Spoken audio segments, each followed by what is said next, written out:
Ladies and gentlemen, we now ask Hall of Famer Jim Courier to come forward to present Mikhail with his official Hall of Fame jacket, and Stan Smith to present the International Tennis Hall of Fame medal. And won't you join us in welcoming for the first time as a Hall of Famer, Mikhail Stich.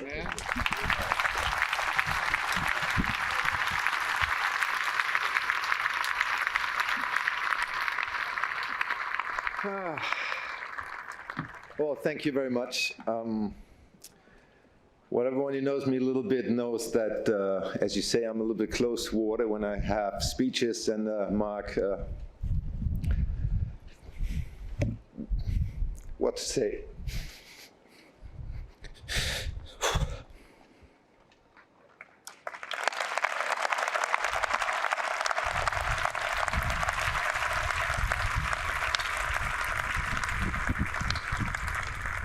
I preferred you as a coach being a little bit nasty time to time.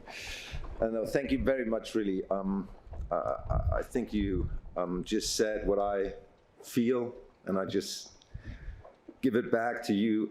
And you did more than just trying to do what a Kiwi could do. I think when I started playing tennis, I was thrown in with my parents. I have two older brothers, and my parents started late, and they had to take me as a 6-year-old. You couldn't leave the 6-year-old at home all on his own, so take him to the clubs, give him a racket, a ball, and tell him there's a wall and you can play against for the next 2 hours. So that's how about I started playing tennis, and unfortunately I never beat that opponent in my years. And I tell you, I keep trying, but it never worked. So that's how I started playing tennis, and I never wanted to become a tennis professional as a junior. And at that time, as Mark pointed out, in Germany, it was about the rise of the tennis nation, Germany, as even though we had, with Gottfried von Cramm, for the Second World War, a great ambassador of the sport and of tennis of Germany. It was like at that time that you had to finish school with 15, 16 and become a tennis professional. When I was 15, 16, I was more or less like, didn't know the borders of Hamburg where I was living somehow, and I was happy to get out to Denmark to go on holiday with my parents and my brothers. So I decided to finish school and just enjoy tennis. And the reason why I really played tennis was because I loved the game. It was not because I wanted to be a professional, because I didn't even know what it meant to be a professional. You know, it was like some players out there at Wimbledon play tennis. How do they get there? What do they do when they get there? How do they book a hotel? How do they get into the tournament? All that stuff I had no clue about. So I think for me it was the right upbringing, because I would have not been ready with 15 or 16 at all to go around the world and do tennis as a job. I had to have that grown up as a lover of the game. I hated losing more than anything else, so I think that's a good base for any sports, that you want to become a better player and you improve. And when we met and I moved to Munich, I was a player like, I think some of my colleagues can refer to that. I mean, you have the kind of a schedule to practice 6 hours a day, you do 3 hours in the morning, you do 3 hours in the afternoon, some gymnast, like gym work, some running work. And I did this, and I never realized I was sitting about like 2 hours on the bench talking to my fellow players there and really wasting valued time. And you were the one who taught me it's not about the time I spent on court, it's about the quality I spend on court. And so that's when I didn't play 6 hours a day anymore. I started playing 4 hours, but very intense. And we used really the time and made the best out of the time. And that made me understand that I have to work constantly on the approach of becoming a tennis professional and learning what it means to be a professional. When I think back at that time, it was the most important time in my career. And I owe you and I owe a lot of people at that time a lot what I've achieved in my career. And obviously also my family, who can't be here, unfortunately. My brothers booked the holidays long ago before Todd called me and said I was nominated, and then he called me and I said I was inducted, which I'm so proud of. I'm so honored to be here to be part of this family. And my father turned 79 this year, and he would have loved to be. It would have been a little bit too much for him to travel for like those 3 days, because, as it was mentioned before, I have to be, unfortunately, leaving tonight because I have to go back to Hamburg to host my tournament and to play an exhibition with John McEnroe tomorrow in Hamburg on clay. So.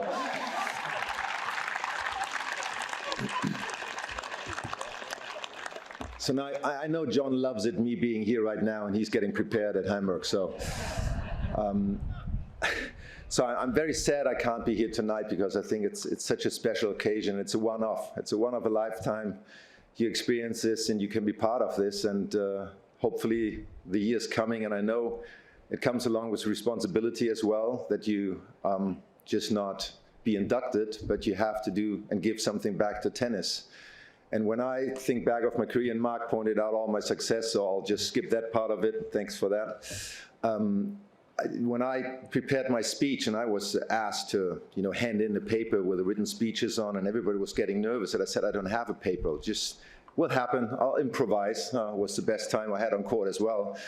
And I wanted to suck in all the atmosphere and the experience I have coming here. And it's been a lot. I mean, going to the museum and seeing all those great players being part of the Tennis Hall of Fame just does something with you. And when I retired, or when I went to Wimbledon, obviously 3 things happened that were very important to me, 2 mostly very important. The first thing, when I first stepped on center court, and a lot of the guys here obviously know that, is you had that wooden beam where it has that little saying of Rowan Kipling's poem, where it says, like, if you meet with triumph and disaster, and treat those 2 imposters just the same. It just gave me the understanding, especially at Wimbledon, but on any court in the world, that you can only be a respectful and true tennis player, no matter if you win or lose, if you show that respect to your opponent, winning and losing. And that really changed my approach competing in general. I always wanted to win. I always went out there and wanted to win my match, but it made me understand that on that court at Wimbledon, on the center court, 100 years before I went there, everyone walked by that, and everyone had the same understanding. If you walk on the tennis court and it's on the center court, you have to accept the fact you might be losing. And it's a very important lesson you get taught, because it happens more often than you want it to happen. But that really influenced also the career from then on. And I always try to be respectful to everyone around. I try to treat everyone as the same and respectful as possible. And I was not always the best guy on tennis court. I was not always the best behaving guy on the tennis court. I could argue very much with a chair umpire and not be happy at all with his decisions. But it was always someone who walked after the match to the chair umpire and said, I'm sorry. I was a little bit out of line, but it has to happen.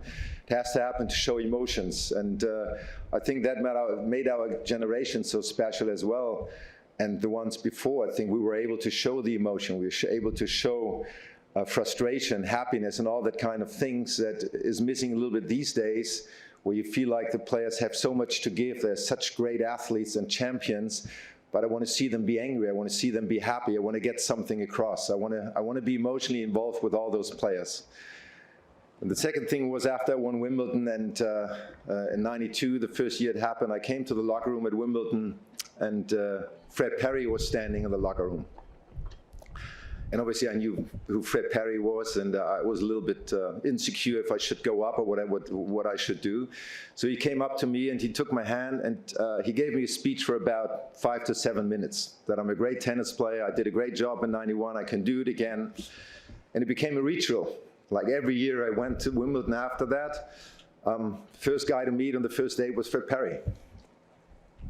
And it just showed me that no matter what generation you're in, and no matter what you've done or what you've achieved, it's about the people you meet. It's about how we treat each other, and how we respect each other, and how we go along with each other. And that is the great thing about our sport and about tennis, that it's not all about winning or losing. It's about the people that make all that possible, and the people that are behind the scenes, the people that are on the court, that make you feel secure and at home.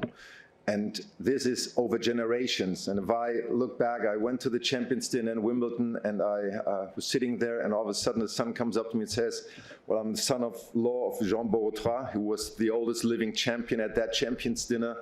He wanted to introduce me to Jean Borotra, so he takes me to the table and he says, well, Dad, I want to introduce you to Michael Stich. And Jean Borotra gets up and looks at me and says, who are you? And I was not mad at him. It was okay. But it's just those special moments, occasions that I remember more than match results or scores that I have achieved. And that is the same when you come here. It's not so much about, obviously, a special result or a special score that I've achieved. It's about the overall view on this sport. And when I retired in '97, and as it was pointed out, I had a short career. I more or less just played 10 years. But when I retired in Wimbledon in '97 with the last match in the semifinals, and I took off, and I have to say, after that day, I didn't touch a tennis racket for 5 years. I really put it away to realize what else is out there in the world.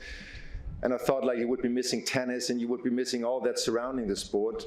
The most thing I missed were the players.